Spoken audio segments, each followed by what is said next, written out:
आने वाले 10 सालों में इंडियन मिडिल क्लास यूथ बर्बाद होने वाला है और डार्कनेस के एक ऐसे गड्ढे में गिरने वाला है जहां से रोशनी उसके लिए सिर्फ एक ख्वाब ही रह जाएगी। 25 साल का राहुल अपनी आईटी जॉब में इन्वॉल्व था। बजट काट काट के मेहनत करके वो बड़ी मुश्किल से पैसा कमा रहा था, पर उसके मन में जल्दी जल्दी अमीर होने की बहुत इच्छा थी। और ऐसे में उसे एक दिन अपना सपना दिखा अपने एक दोस्त की हकीकत में, जयेश ऑनलाइन गेमिंग और बैटिंग एप्स में बहुत ही इन्वॉल्व था। और एक दिन जयेश को सच में एक बड़ी लॉटरी हाथ लगती है, वो भी 5 लाख की। ऐसे में राहुल सोचता है कि मुझे तो इस गेम के बारे में जयेश से ज्यादा नॉलेज है, तो अगर जयेश की लॉटरी लग गई है तो मैं तो लॉटरी का ढेर लगा सकता हूँ। और इसी चाहत में पहली बार उसने अपनी सैलरी आते ही ऑनलाइन गेमिंग प्लेटफॉर्म पे 20,000 की बेट खेली। एंड गेस व्हाट, वो सच में एक अच्छा खासा प्राइज जीत भी गया। और नेक्स्ट टाइम उसने 50,000 की बेट खेली, पर इस बार उसको मुंह की खानी पड़ी। पर राहुल को लगा एक बार जीता तो था, शायद इस बार किस्मत ना हो। नेक्स्ट टाइम वो फिर से 50,000 की बेट खेलता है, पर फिर वापस से अनलकी साबित होता है। और ऐसे करते करते वो इस बैटिंग में बुरी तरह फंस जाता है। रोज ऑफिस से आने के बाद सोचता कि आज कैसे कितना बेट करूंगा तो जीत जाऊंगा। और एक टाइम ऐसा आ गया कि राहुल के पास पैसे खत्म होने लगे, तो अब उसने अपने रिलेटिव्स और ऑफिस कलीग से भी पैसे उधार लेना शुरू कर दिया और उनको भी लगाता चला गया। और जब राहुल भारी कर्जे में डूब गया तो वो वापस जयेश के पास गया उससे हेल्प मांगने और कुछ टिप्स मांगने। तो जयेश ने बोला, भाई ये सब पागलपंती है, वो तो एक बार तुक्के में जीत गया था और मुझे पता था कि इसकी लत बहुत ही खराब होती है, इसलिए उस दिन के बाद मैंने कभी बैटिंग ही नहीं करी। तो राहुल के पैरों के नीचे से मानो जमीन ही खिसक गई हो। हमारे आजकल के इंडियन मिडिल क्लास की और स्पेशली यंग जनरेशन की ना एक ही मेंटेलिटी बन गई है कि जो करना है जल्दी जल्दी करना है, सब कुछ शॉर्टकट का काम करके हासिल करो, मेहनत मत करो, दिमाग मत लगाओ, टाइम मत लगाओ, बस कुछ 8-10 गलतियां करो और अपने आप को गरीब बनाते चले जाओ। एक लोअर मिडिल क्लास इंसान जो इस देश में सालाना 1 से 5 लाख रुपए तक अर्न करता है, उसे इस देश में एस्पायरर कहा जाता है, यानी कि महत्वाकांक्षा रखने वाला। और यही महत्वाकांक्षा, ये जल्दी जल्दी अमीर बनने की चाह में वो कुछ ऐसी गलतियां कर रहा है जो अमीर नहीं बल्कि गरीब बनाती जा रही है। आने वाले 20-25 सालों में Indian middle class population 100 crore से भी ऊपर पहुंच जाएगी। और ये 100 करोड़ आने वाले 100 सालों में भी रिच और सुपर रिच नहीं बन सकते, क्योंकि आज का एक युवा की सीख ही गलत है। और जो मिडिल क्लास का बैगेज उसके माँ बाप ने उसके सर पर डाला है, आने वाले सालों में वो अपने बच्चों पर भी यही बैगेज डालेगा और अपने आने वाली जनरेशन से उम्मीद लगाएगा कि ये हमारी मिडिल क्लास की चेन को ब्रेक करेंगे। खुद वो सारी गलतियां करेगा जो उसे बर्बादी की ओर धकेल रही हैं। तो आज के इस वीडियो में मैं आपको 6 ऐसी गलतियां बताने वाला हूं जो मिडिल क्लास यूथ कर रहा है और अपने आप को गरीबी की ओर धकेलता जा रहा है। तो चलिए शुरू करते हैं। Mistake number 1, it's all about lifestyle. आज की डेट में एक 14-15 साल का बच्चा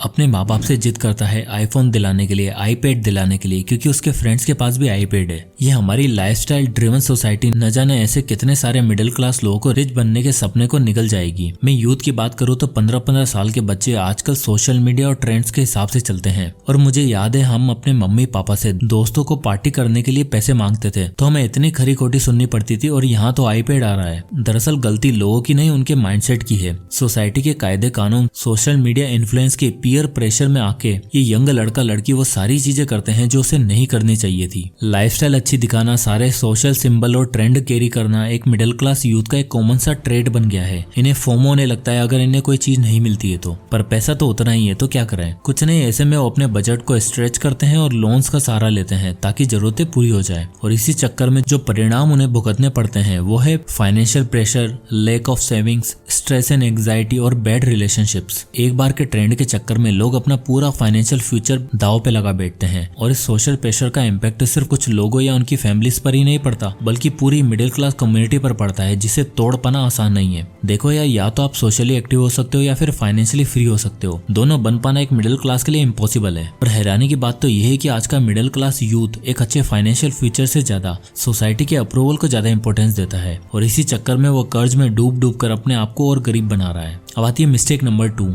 चेज इजी मनी लॉटरी।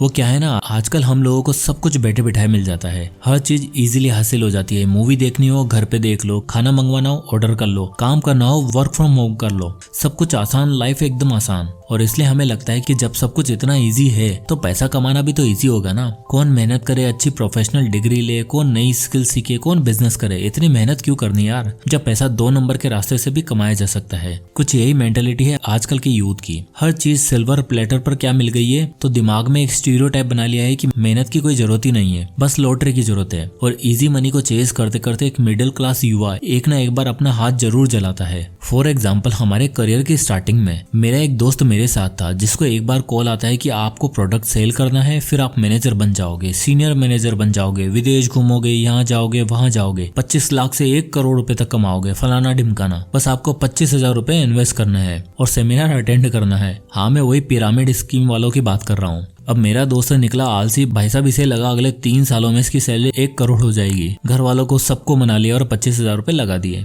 भाई को इजी मनी अर्न करना था, इनको लगा इनकी लॉटरी लग गई, अब पैसा ही पैसा होगा, पर असल में इनकी खुद की लग चुकी थी। उस बंदे ने पैसे मिलते ही फोन उठाना बंद कर दिया। चेक किया तो पता चला स्कैम था, ऐसी कोई कंपनी नहीं थी। और तो और मेरे दोस्त जैसे 1000 लोग थे जो अपना पैसा गवा बैठे थे। देखो यार, स्टॉक मार्केट हो या रियल एस्टेट या कोई भी जगह हो, लाइफ में एक चीज हमेशा याद रखना, आपको पैसा कमाने के लिए मेहनत करनी ही होगी। और जो आपको ऐसे ख्वाब दिखाता है कि मैं तुझे अमीर बना दूंगा, रिच कर दूंगा, वो आपका काट रहा है, अपना पैसा बना रहा है और कुछ नहीं। बिजनेस हो, जॉब हो या कुछ भी हो, आपको इनिशियल स्ट्रगल करना ही पड़ेगा, एक्सपीरियंस और लॉसेस फेस करना ही पड़ेगा। और यही इनिशियल स्ट्रगल आपको लॉन्ग टर्म फाइनेंशियल फ्रीडम का रास्ता देंगे। बस इतनी सी बात समझ जाओ, वरना इजी मनी के चक्कर में आपका भी मेरे दोस्त वाला हाल हो जाना है। अब आती है mistake number 3, never enough for the emergency. फर्ज करो कि आप अपनी गाड़ी से कहीं बाहर जा रहे हो, शहर से बाहर, और 100 किलोमीटर दूर एक हाईवे पे जाके आपकी गाड़ी खराब हो जाती है। अब आप एक टोइंग कार का इंतजाम करते हो और जब मैकेनिक के पास जाते हो तो मैकेनिक कहता है कि इसमें आपका 7-8 हजार रुपए का खर्चा आएगा, वरना गाड़ी ठीक नहीं हो पाएगी। अब आपको लोकेशन पर पहुंचना था और पैसे देने के अलावा आपके पास कोई चारा भी नहीं था। पर बात सारी ये है कि आप एक बजट लेकर निकले थे और 7,000 तो खाली गाड़ी को ठीक करने में ही लग गए। अब आपको अपना बजट एडजस्ट करना पड़ेगा और जो जो चीजें आपने करने की सोची थी अब आप वो नहीं कर पाओगे।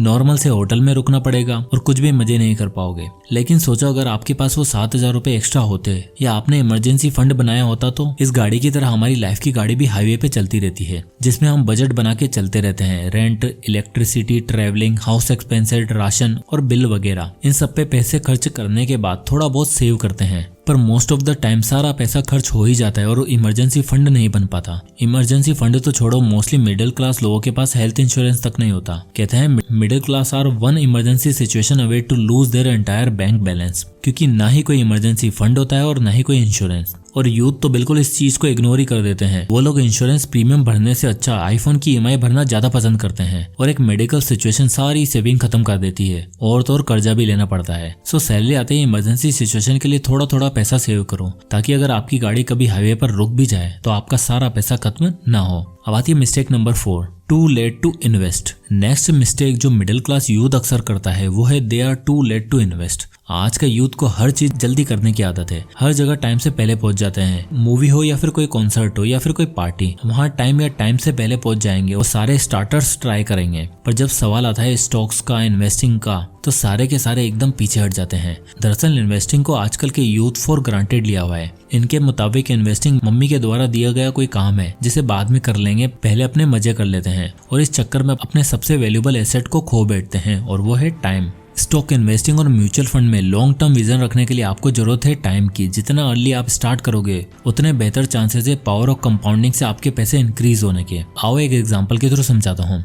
परेश और जिग्नेश दो दोस्त होते हैं। परेश एक कॉर्पोरेट सेक्टर में काम करता है और महीने का 1 लाख रुपए अर्न करता है। वहीं जिग्नेश एक कंटेंट क्रिएटर है जो महीने का 40,000 रुपए अर्न करता है। अब परेश को पैसा खर्च करने में बहुत ज्यादा मजा आता है और सैलरी मिलते ही वो अपने 5 लोगों के परिवार में खर्च कर देता है और जो कुछ बचता है वो अपने लिए रख लेता है। वहीं जिग्नेश 40,000 को ही बड़ी स्ट्रेटेजिकली मैनेज करता है और हर महीने सैलरी में से 6,000 रुपए अलग कर देता है और उसको ऑटोमेटिक SIP के थ्रू एक इंडेक्स फंड में इन्वेस्ट कर देता है। अब क्योंकि जिग्नेश एक बिगिनर था इसलिए उसको उतनी नॉलेज नहीं थी तो उसे इंडेक्स फंड ही बेस्ट ऑप्शन लगा। उसने परेश को भी सजेस्ट किया पर वो तो अपनी 1 लाख महीने की सैलरी में पागल हो चुका था। उसे लगा इन्वेस्टिंग ही तो है, कभी और कर लेंगे। अब हुआ क्या कि अच्छा कंटेंट होने की वजह से जिग्नेश की भी अच्छी खासी इनकम आने लगी, पर उसने अपनी इन्वेस्टिंग की हैबिट को नहीं जाने दिया। और परेश जिसे अपनी इनकम पर और अपनी लाइफस्टाइल पर बहुत गुमान था उसने अभी तक इन्वेस्टिंग शुरू नहीं करी। और 10 से 20 साल बाद परेश देखता है कि जिग्नेश ने अपना घर ले लिया, 2 गाड़ियां ले ली, पूरी फैमिली को होम टाउन से शहर बुला लिया और उसके बच्चों का एडमिशन शहर के बेस्ट स्कूल में हो गया था। और इसलिए क्योंकि जिग्नेश ने लॉन्ग टर्म के लिए इन्वेस्ट किया था जिस पर उसको 13% तक का एनुअल रिटर्न मिला, जिससे उसकी वेल्थ लगभग 1 करोड़ 40 लाख रुपए हो चुकी थी। So invest first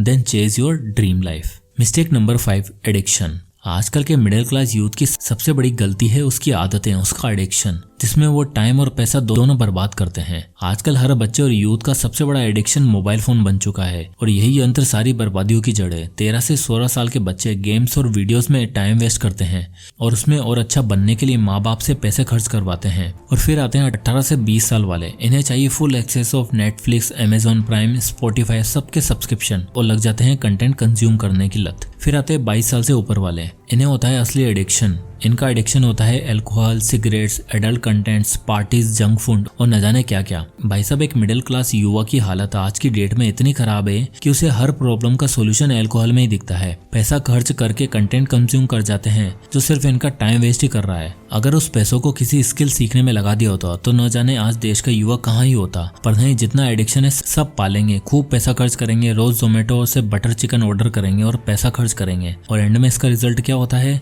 stress, anxiety, depression, toxicity, low self esteem. लोगों का खुद पर से भरोसा खत्म हो रहा है इन एडिक्टिव हैबिट्स की वजह से। So stay alert and stay away from addictions, वरना एक दिन सब कुछ लुटा बैठोगे या कुछ भी हासिल नहीं कर पाओगे।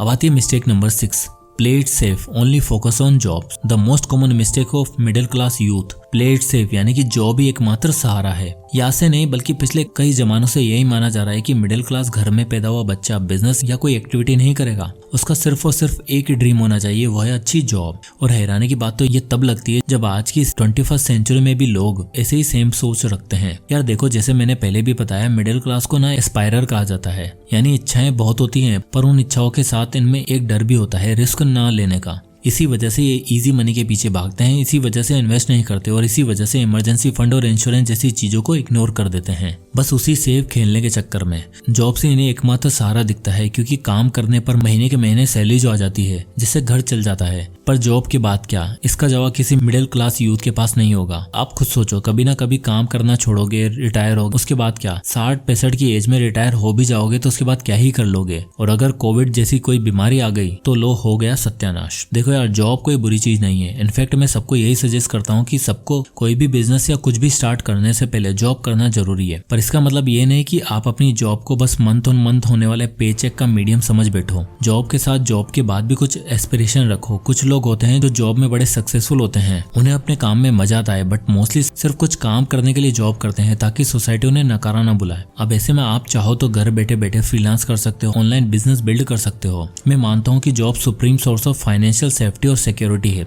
लेकिन सिर्फ जॉब ही है ये मानना गलत है। बस जरूरत है तो शेल ब्रेक करके स्टेप आउट करने की और छक्का लगाने की। सो एट द एंड मैं आपको यही बताऊंगा कि युवा होने के नाते हमें अपनी जिम्मेदारी समझनी होगी और सोसाइटी ट्रेंड्स फॉलो करना, इजी मनी चेस करना जैसी चीजों को इग्नोर करना होगा और इन्वेस्टमेंट और इमरजेंसी फंड न बनाने जैसी मिस्टेक्स नहीं करनी होगी। जितना हो सके एडिक्शन से दूर रहना है और सेफ खेलने की जगह बोल्ड खेलना है, तभी आप मिडिल क्लास की इस चेन को ब्रेक कर पाओगे। तो दोस्तों, आई होप कि इस वीडियो से कुछ ना कुछ जरूर सीखने को आपको मिला होगा। तो अगर ये वीडियो आपको पसंद आया है तो इसे लाइक करें और अपने व्हाट्सएप ग्रुप में और हर जगह इस वीडियो को शेयर जरूर करें। चलिए मिलते हैं नेक्स्ट वीडियो में, तब तक के लिए जय हिंद।